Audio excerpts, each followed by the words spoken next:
पूर्व पश्चिम मुँह के घर दुल्हा चलियौने को बार। पूर्व पश्चिम मुँह के घर दुल्हा चलियौने को बार।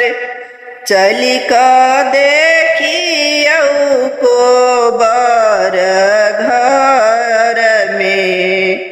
चली का देखियौ को बार घर में। देखियौ अंगना के सफाई देखियौ मंडप के सजाई। देखियौ अंगना के सफाई देखियौ मंडप के सजाई।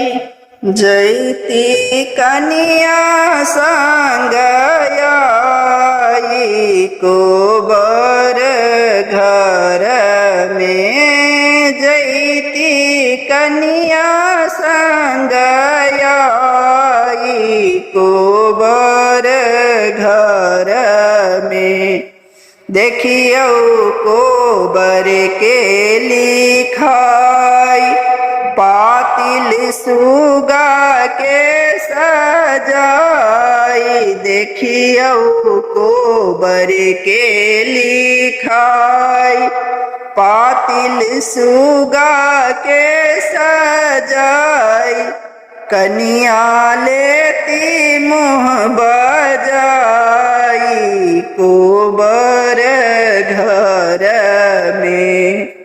कनिया लेती मुँह बजाई को बर घर में। ऊपर चांद सूर्य के आस नीचा कनिया बर के बास।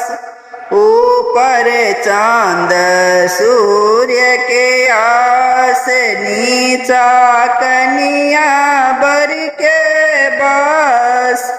कनिया सुतती संगे आई को बर घर में।